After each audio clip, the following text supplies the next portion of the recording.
Fans de Ludo, bienvenue au Renard Ludique. Allez, installez-vous confortablement et aujourd'hui je vous propose une petite balade dans la vallée et ce avec le jeu Earthbound Rangers. Alors ici l'objectif de la vidéo ça va être de vous donner les grandes lignes, les grandes bases pour que vous puissiez jouer sereinement. On sera là sur un jeu de cartes pour 1 à 4 joueurs avec des parties d'environ 1h30, 2h où vous allez vivre une campagne.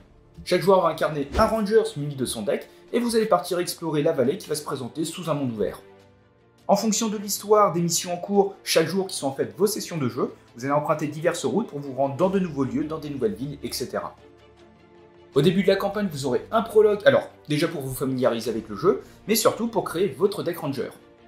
Pour cela, on va vous inviter à choisir une carte aspect qui va représenter en quelque sorte vos caractéristiques dans les 4 domaines. Vous allez récupérer des jetons de couleur en fonction de la valeur indiquée. Et vous allez également choisir des cartes attributs et Ranger en fonction de la classe, de la spécialisation qui vous attire. Et vous allez enfin choisir une carte rôle. Et au final, vous aurez un deck composé de 30 cartes. Et là, vous serez prêt à vous lancer dans l'aventure. Alors, il faut savoir qu'une journée, donc une partie, va être décomposée en plusieurs manches, et vous allez les enchaîner jusqu'à ce que la journée se termine. Comme par exemple si vous accomplissez votre mission, si un ranger subit trop de dégâts, ou encore si vous décidez de voyager vers un nouveau lieu. Chaque manche va être décomposée en 4 phases. Vous aurez tout d'abord une phase de chemin, une phase où les rangers vont pouvoir faire des actions, une phase de voyage, et enfin vous allez terminer avec une phase d'entretien. Vous allez ensuite enchaîner sur une nouvelle manche. Au début de chacune, vous allez commencer par piocher une carte chemin par joueur. A noter que dans le prologue, vous serez bien sûr guidé pour la construction du deck chemin.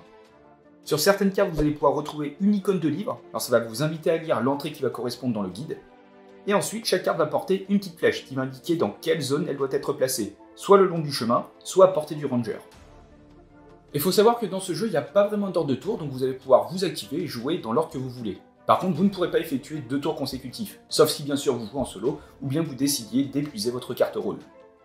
Et à votre tour, vous allez pouvoir effectuer une action parmi 3. Soit vous allez effectuer un test, soit vous allez jouer une carte de votre main, ou bien vous allez vous reposer. Si vous décidez d'effectuer un test, il faudra tout d'abord choisir une carte en jeu et le test à effectuer.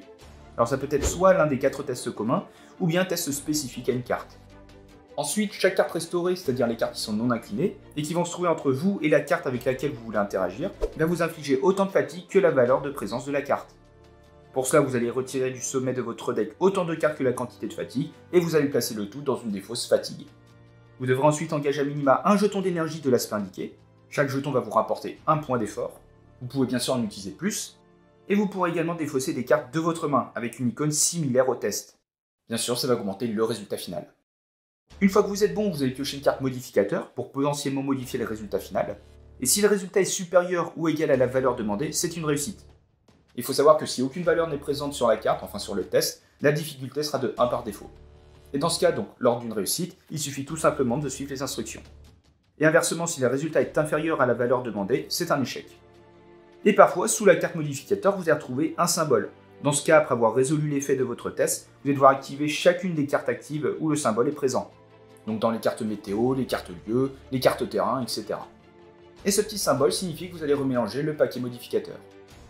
Et sur certains tests, si vous échouez, vous serez susceptible de recevoir des blessures. Donc comme par exemple si vous effectuez un test de traversée, donc traversée qui vous permet de poser des jetons lieux pour progresser dans votre épopée. Donc si vous échouez lors de ce test, vous allez subir une blessure.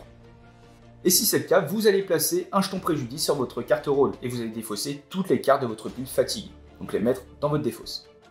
Et on verra un peu plus tard, mais lorsque vous allez vous reposer, vous allez subir de la fatigue en fonction du nombre de blessures. Et dès qu'un joueur a subi sa 3e blessure, à la fin du tour, vous allez devoir mettre fin à la journée, donc fin à la partie. Et en plus de ça, vous devrez mettre une carte dégâts persistants dans votre deck.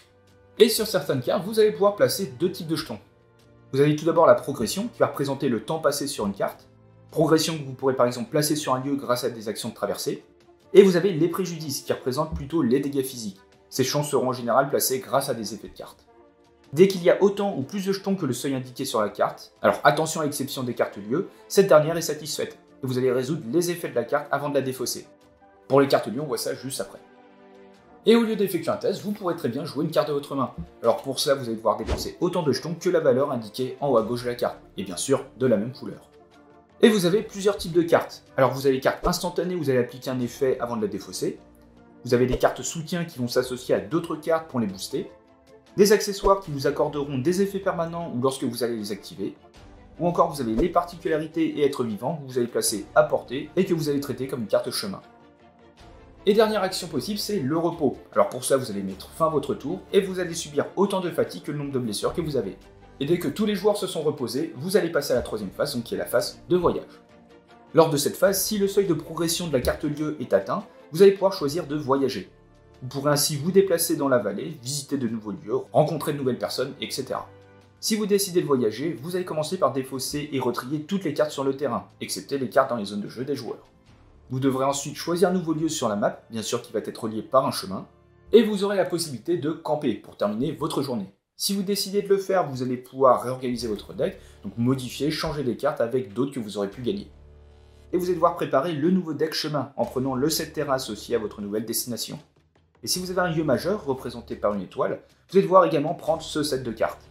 Vous allez mélanger le tout et ça va former votre nouveau deck chemin pour la journée.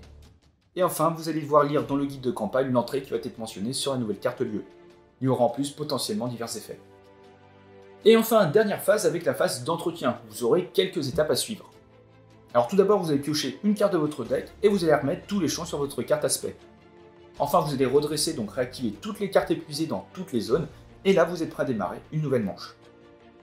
Alors je reviens à présent sur les fins de journée qui peuvent arriver de plusieurs façons. Alors soit dès que le deck d'un joueur se vide, ou bien dès qu'un ranger subit sa troisième blessure, ou bien vous pouvez très bien décider de camper lors de la phase de voyage, ou bien vous accomplissez tout simplement votre mission. Et dans ce cas-là, il faudra l'indiquer sur votre fiche de campagne. En plus de ça, ça vous indiquera quelle carte météo utiliser lors de la prochaine journée. Vous aurez également un suivi des missions que vous avez actuellement, plus d'autres informations. Donc voilà, vous avez à présent un bel aperçu du jeu. Donc bien sûr, il existe d'autres règles, mais la plupart sont soit renseignées sur les cartes, ou bien dans le guide de campagne pour votre épopée.